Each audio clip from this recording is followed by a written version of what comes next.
நேர்மறை சிந்தனையை வளரச் செய்யக்கூடிய முக்கியமான 3 விஷயங்கள் தாங்க நாம இப்போ இந்த பதிவில் பார்க்க போகிறோம். Hi friends, welcome to Chris 2021 live to the வே.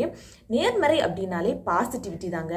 அந்த பாசிட்டிவிட்டி கண்டிப்பாக உங்களுக்கு உள்ளேயும் இருக்கணும், அதே மாதிரி உங்களை சுற்றியும் இருக்கணும். அப்போ மட்டும்தான் அந்த பாசிட்டிவிட்டி பார்த்தீங்கன்னா உங்களையும் வளரச் செய்யும், உங்கள் சான்றோரையும் வளரச் செய்யும். எப்போதுமே நெகட்டிவாக திங்க் பண்ணிக்கிட்டே இருந்தோம் அப்படின்னா நெகட்டிவாக தாங்க நடக்கும். நம்மளுடைய எண்ணங்களுக்கு அவ்வளோ வேல்யூ இருக்கு. எது வேணுமோ அதை நாம திங்க் பண்ணிக்கிட்டே இருக்கும்போது கண்டிப்பா அது நம்மளுடைய வாழ்க்கையில கிடைக்கும் அப்படிங்கிறதுல எந்த ஒரு மாற்று கருத்துமே கிடையாது.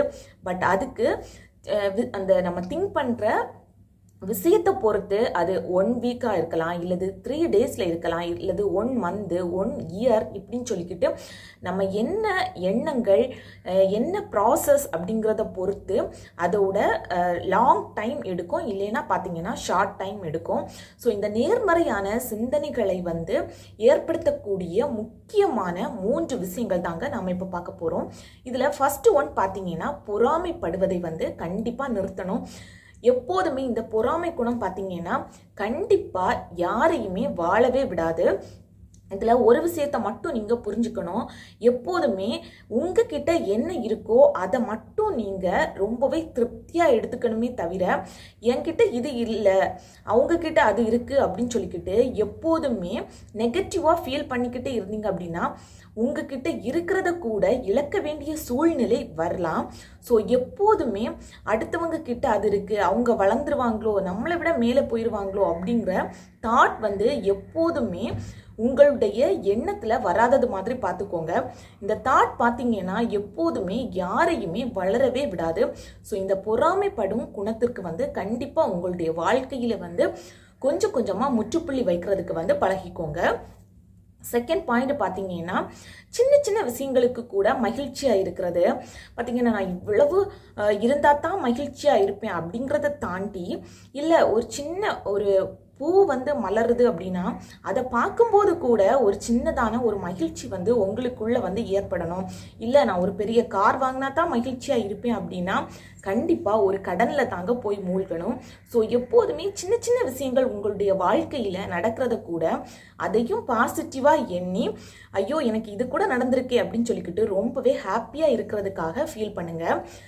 கண்டிப்பாக பாசிட்டிவிட்டி ஆட்டோமேட்டிக்காக உங்களுக்குள்ளே பாய்ந்து உங்களுடைய எண்ணங்களையும் மெருகேற்றக்கூடிய தன்மை கண்டிப்பாக இருக்கும்.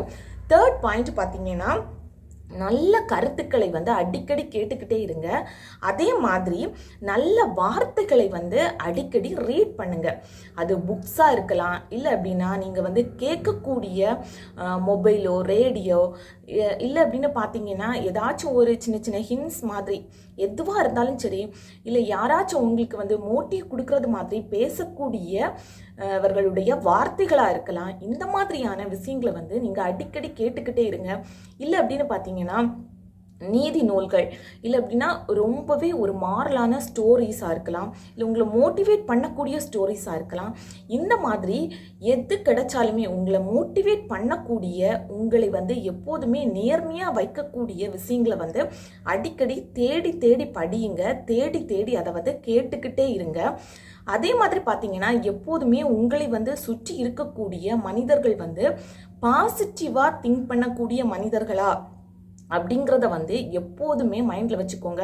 சிலர் பார்த்தீங்கன்னா என்னத்தை தான் அவங்க கிட்ட போய் சொன்னாலும் அதுக்கு எப்போதுமே எதிர்மறையான ஒரு தாட்டை தான் அதில் வைப்பாங்க. ஸோ அந்த மாதிரியான நபர்களை உங்ககிட்ட இருந்து கொஞ்சம் தூரமாகவே வச்சுக்கோங்க. உங்களுடைய வாழ்க்கைக்கு அது ரொம்பவே ஹெல்ப்ஃபுல்லாக இருக்கும். ஸோ இந்த 3 டிப்ஸுமே உங்களுடைய வாழ்க்கைக்கு உதவியாக இருக்கும் அப்படின்ட்டு நான் நினைக்கிறேன். இந்த டிப்ஸ் உங்களுக்கு யூஸ்ஃபுல்லாக இருந்துச்சு அப்படின்னா லைக் பட்டனை ப்ரெஸ் பண்ணிக்கோங்க. இது தான் நம்ம சேனலில் ஃபஸ்ட் டைம் பார்க்குறீங்கன்னா ப்ளீஸ் சப்ஸ்கிரைப் பட்டனை ப்ரெஸ் பண்ணிவிட்டு கூடவே பக்கத்தில் இருக்கிற பெல் ஐக்கானை கிளிக் பண்ணிக்கோங்க. தேங்க்யூ.